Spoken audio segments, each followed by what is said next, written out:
One, two, three. ¿Qué hay, señores? ¿Cómo están? Bienvenidos a No Lo Haga Compa. Hey, ¿qué ha habido? ¿Cómo están? Bienvenidos una vez más a su podcast favorito. Oigan, les recuerdo que este podcast ya está disponible en todos lados, desde Spotify hasta YouTube, en Google Podcasts, en Apple Podcasts, en donde usted guste y mande, ya estamos. Así que vayan y suscríbanse a su podcast favorito, No Lo Haga Compa, con Arturo Garza. Y bueno, hoy les voy a hablar un poquito respecto de la película Ya no estoy aquí. La verdad, se me hizo muy interesante la premisa y cuando vi el tráiler me sentí inmediatamente identificado, ya que la película habla de un contexto o habla de una contracultura, la cual los regiomontanos vivimos muy de cerca. Tiene un contexto dentro de la cultura Colombia, pero Colombia con K. Y bueno, este episodio contiene spoilers, así que si no has visto la película, ya estás advertido. La película Ya no estoy aquí nos cuenta la historia de Ulises, un joven regiomontano que es líder de la pandilla Los Tercos. Acuérdense del nombre Los Tercos porque más adelante cobra un significado interesante. Ulises y su pandilla Los Tercos pertenecen a una contracultura o tribu urbana conocida como Cultura Colombia, con K, o Cholombiana, la cual visualmente adopta la estética del cholo de las pandillas de Los Ángeles en California, con la ropa muy holgada, y gustan de hacer bailes o fiestas para bailar al ritmo de la cumbia colombiana rebajada. Al mismo tiempo, en Monterrey se vive una ola de violencia debido a una guerra contra el narco muy mal llevada, y en los barrios populares de la capital de Nuevo León, donde Ulises vive, existen enfrentamientos entre cárteles de diferentes pandillas. Un día, por error a Ulises le toca estar presente en uno de estos enfrentamientos y es amenazado de muerte junto a su familia. Como consecuencia, Ulises y su familia huyen de su casa y este último se ve obligado a irse de mojado a Nueva York. Y bueno, a grandes rasgos de esto va la película, pero la película está llena de muchos detalles que vale la pena mencionar. De entrada retrata una realidad muy interesante que casi nunca vemos o que al menos creemos que no está tan presente en el cine, pero basta con hacer un poco de memoria para darnos cuenta que las películas con más trascendencia en el cine nacional son todas las que hablan de cierto, del otro lado de la vida, ¿no? El lado un poco más oscuro. Para muestra pues está la película del infierno, La Ley de Herodes, Amores Perros, Elisa antes del fin del mundo. En fin, hay muchos ejemplos de este tipo de películas que son muy importantes y creo que Ya no estoy aquí es una película muy valiente al contar este tipo de realidades. Esta película es el segundo largometraje del director Fernando Frías, la cual ganó en el 2019 el premio a Mejor Película y premio del Público en el Festival de Cine de Morelia, así como el premio a Mejor Actor en el Festival de Cine del Cairo. La película se empezó a filmar en el 2017 en Monterrey y por cuestiones de logística se pudo concretar hasta el 2018, ya que la segunda mitad de la película transcurre en Nueva York. Posteriormente fue estrenada en el 2019 en diferentes festivales del país y en Netflix se publicó en mayo del 2020. En palabras del director, fue mucho más fácil grabar en los barrios marginados de Nuevo León que en el centro de Nueva York. La película me recordó un poco a Transpotting, a Ciudad de Dios, a Los Olvidados, debido a la trama y a los personajes nada heroicos.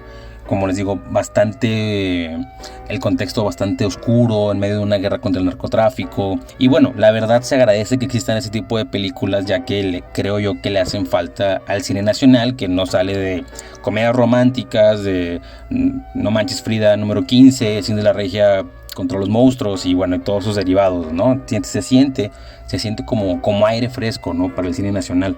Al mismo tiempo me gusta que se hable de esta subcultura que en lo personal creo que a mí me marcó mucho y a toda la gente de mi generación nos marcó porque sí era algo muy diferente, ¿no? Creo que es una cultura bastante interesante, con un bagaje cultural muy muy interesante que fuera de esta cinta solo lo había visto comentada en videos de cerveza indio cuando traían la campaña de que todos somos México, ¿no? Y todos tomamos cerveza indio, ¿no?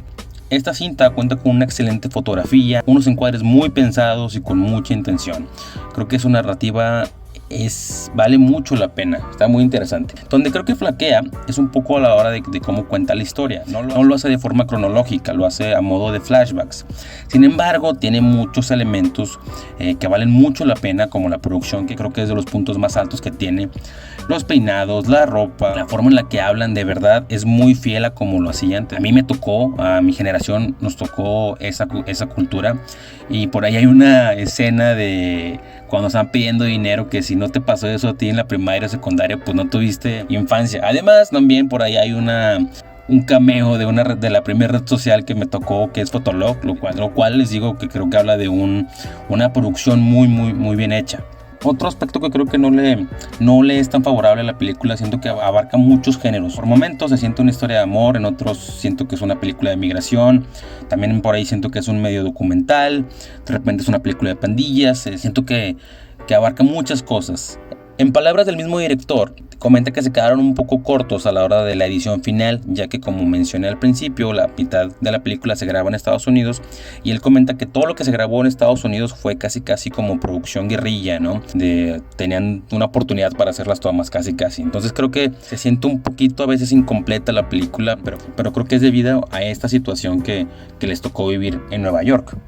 La música juega un papel importantísimo en la película. Me sentí identificado con Ulises a la hora de que para él la cumbia, la música y su grupo de amigos lo liberaba de los problemas que tenía, ¿no? Ulises y los Tercos crean toda esta identidad en torno a la cumbia con K, sus peinados, su forma de actuar, y es que a todos nos pasó, ¿no? Que cuando nos empezábamos a juntar con personas que tenían los mismos gustos musicales, que creabas un grupito, ¿no? Algunos creamos bandas para tocar en bares, otros se juntaban a bailar nada más. Me hubiera gustado más que la película ahondara más en la cultura Colombia y no tanto en la historia de Ulises, pero bueno, porque creo que tampoco caen en el reclamo social como podríamos pensar a primera vista.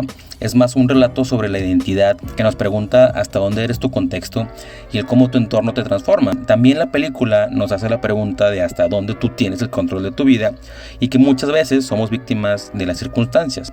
Es un drama que nos cuenta cómo la vida puede cambiar en cualquier momento y de manera muy rápida. La cultura Colombia con K tiene sus inicios con los migrantes provenientes de ese país que se acentuaron en Nuevo León allá por los años 60 y 70, trayendo consigo su música, la cumbia colombiana. Asimismo, esta subcultura mezcla la moda de los cholos deportados de nuestro vecino país del norte. Contextualmente, esta subcultura sufrió un choque involuntario con el crimen organizado allá por el sexenio del presidente Felipe Calderón, llevándola a su extinción, debido a que muchas personas de estas pandillas fueron usados como chivos expiatorios para organizaciones o cárteles más grandes. Esto último provocando que el estigma de la marginación creciera, llevándola a que al final desapareciera. Y si bien la música rebajada se sigue bailando, ya no es igual como cuando tuvo su auge allá por los principios de la década pasada. Creo que como sociedad perdimos esta guerra, ya que si para ganarla de cierta manera tuvimos que medio desaparecer a un grupo de personas, creo que eso habla muy mal de nosotros como sociedad, ¿no? La historia de la cumbia rebajada es bien interesante, y es que no hay algún dato o algo exacto, pero cuenta la leyenda que la cumbia llegó a ser tan popular que las personas que amenizaban las reuniones, los llamados sonideros, y para ser más exactos, el sonidero Dueñez, un día le tocó dobletear, como casi nunca nos pasa a los músicos, y en su segundo evento por la noche su tornamesa se calentó tanto que empezó a tocar la música mucho más despacio, lo cual aparentemente logró conectar con las personas que, según él, ya estaban intoxicadas, y como dicen por ahí, pues ya el resto es historia, ¿no? Ya para entonces ya había nacido un nuevo género musical. Los musicólogos catalogan a la música del acordeón, el cual es el principal instrumento dentro de este género, como la música de lamento. En su mayoría las canciones de este género hablan de un te extraño, te llevaré en mi mente, como haciendo una remembranza a sus raíces o al pasado. Cosa bien interesante, porque en el personaje Ulises, pues su idiosincrasia gira en torno a esto, ¿no? Y pues en torno a toda la trama de la película, ¿no? El volver a donde uno fue feliz, ¿no? Hablando un poquito más de la música de la película, al final cuando se corta, ¿no? Que Ulises regresa a su barrio y está bailando y que de repente se corta la cumbia, o sea, nos está diciendo que ya se acabó esa parte de su vida. Entonces les digo, es bien interesante cómo la película usa la música para también narrarnos partes de la trama. La historia no es la típica historia con final feliz, ni tampoco nuestro protagonista es el típico héroe que salva el día.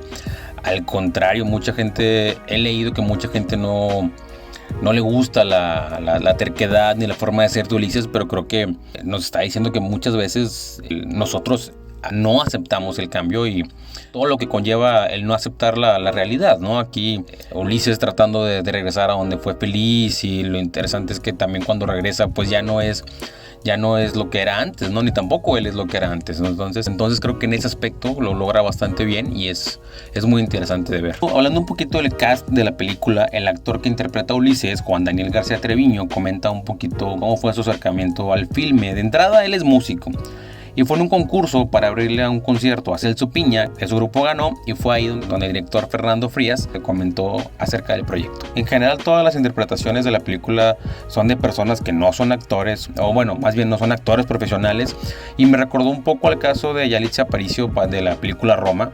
Creo que lejos de no aportar a la cinta el no ser tú un actor profesional, al contrario, creo que enriquece de una manera bastante natural pues la actuación.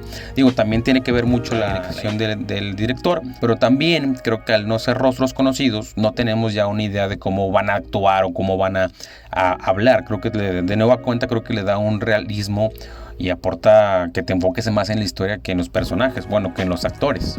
Días después de que salió la película de Ya no estoy aquí, salió un debate que si Cindy la Regia está más apegado a la realidad de Nuevo León o Ya no estoy aquí es más apegado. A mí la verdad esos comentarios clasistas y racistas se me hacen bastante fuera de lugar por el hecho de que México es un país mestizo y ya el mundo actualmente es un mundo súper mezclado que al hacer comentarios clasistas al respecto de algo no vienen al caso. Bueno, eso ya lo dejamos para otro episodio, pero la película retrata de una manera muy fiel algo que pasó y así como Cindy la Regia puede que retrate cosas que sí son de verdad y gente que no conecta con eso, también Ya no estoy aquí retrata un aspecto de la vida que existe, ¿no?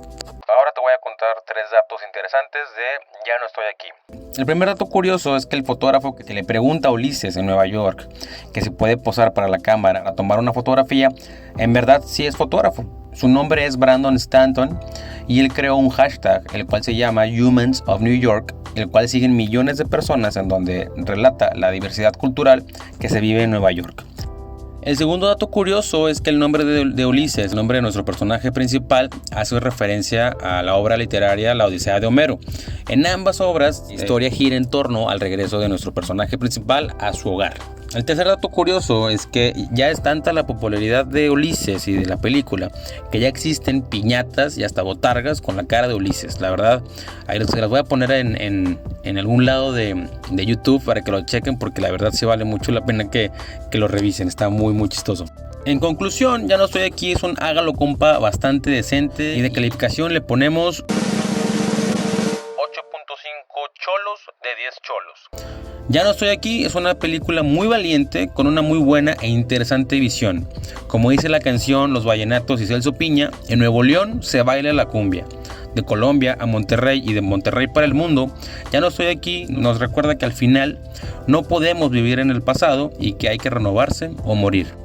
Muchas gracias a ustedes por llegar hasta aquí. Nos vemos, nos escuchamos en el siguiente episodio de No lo haga compa.